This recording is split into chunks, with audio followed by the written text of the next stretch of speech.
Football খেলা দেখা এবং কোনো দলকে সমর্থন করা যাবে কি না। প্রথমত, যত বড় পর্যায়ের ফুটবলের আসর হোক, এগুলোতে জুয়া থাকে। জুয়ার বাইরে এগুলো থাকে না বললেই চলে। সেই সাথে এখানে সতর উন্মুক্তকরণের একটা ব্যাপার থাকে। হাফ প্যান্ট ইত্যাদি পরে সাধারণত এই খেলাগুলো খেলা হয়ে থাকে, যেখানে সতর উন্মুক্ত করা হয়ে থাকে।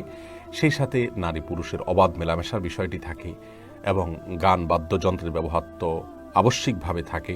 সেই সাথে সময়কে নষ্ট করা হয়। সবচেয়ে বড় বিষয় হলো ইমানদারের যে ইমানি চেতনা, সেটা নষ্ট হয় এবং সময় অপচয় হয়, সময় নষ্ট হয়। আপনি হয়তো বলবেন যে এতে তো বিনোদন হয়, নষ্ট হলো কই, কিছুটা তো অর্জন হলো। তো যদি কিছুটা আপনি মজা পান, তাহলে হারানোর পরিমাণটা তার চাইতে বহুগুণ বেশি।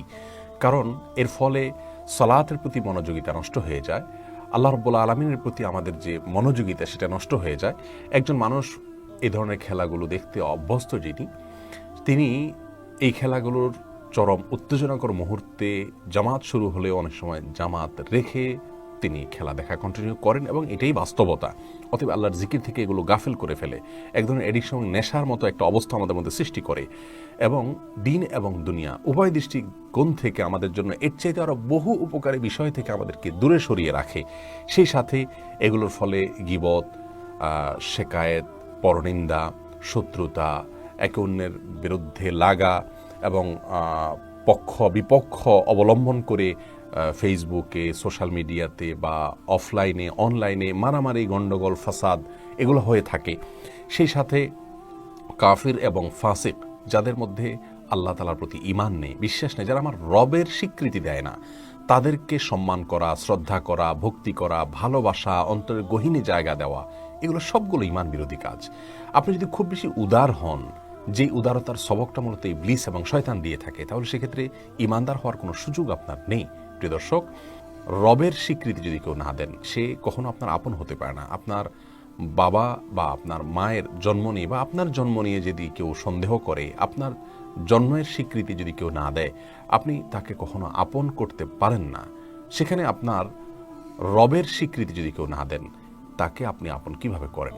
এই সমস্ত খেলাগুলো দেখার মাধ্যমে বিভিন্ন কাফির, অমুসলিম এবং আল্লাহ তাআলার প্রতি অবিশ্বাসীদের প্রতি এক ধরনের ভালোবাসা তৈরি হয়, যা আমাদের ঈমানের জন্য ক্ষতিকর এবং ঈমানের যে ওয়ালা বারা, এর সাথে অসঙ্গতিপূর্ণ।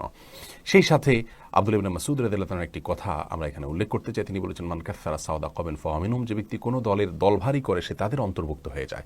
এসব কারণে একজন মুসলমান এই সমস্ত খেলাধুলাগুলো দেখতে পারে না। ইবলিসের চক্রান্তের অংশ এগুলো। মানুষকে আল্লাহর জিকির থেকে গাফিল করার জন্য এসব আয়োজন সে করেছে। সে আমাদের হিডেন শত্রু। আল্লাহ রাব্বুল আলামিন তার বিষয়ে গোটা কোরআন জুড়ে আমাদেরকে সতর্ক করেছেন। বিধায় এ সমস্ত গুনাহের কাজ, যেগুলো বিনোদনের নামে আমাদের সামনে আজ উপস্থাপিত হচ্ছে এবং এগুলোর পেছনে কর্পোরেট দুনিয়ার ব্যবসায়ীদের ব্যবসায়িক এবং বাণিজ্যিক স্বার্থ সহ নানাবিধ স্বার্থ তাদের আছে।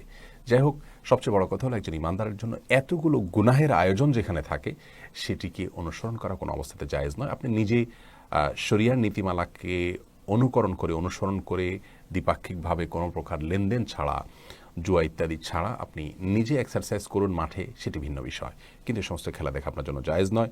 সৌদি আরবের ফতোয়া বিষয়ক স্থায়ী কমিটি একই ফতোয়া দিয়েছেন, অর্থাৎ এটাকে তারা হারাম বলে উল্লেখ করেছেন। আল্লাহ তাআলা আমাদেরকে বেঁচে থাকার তৌফিক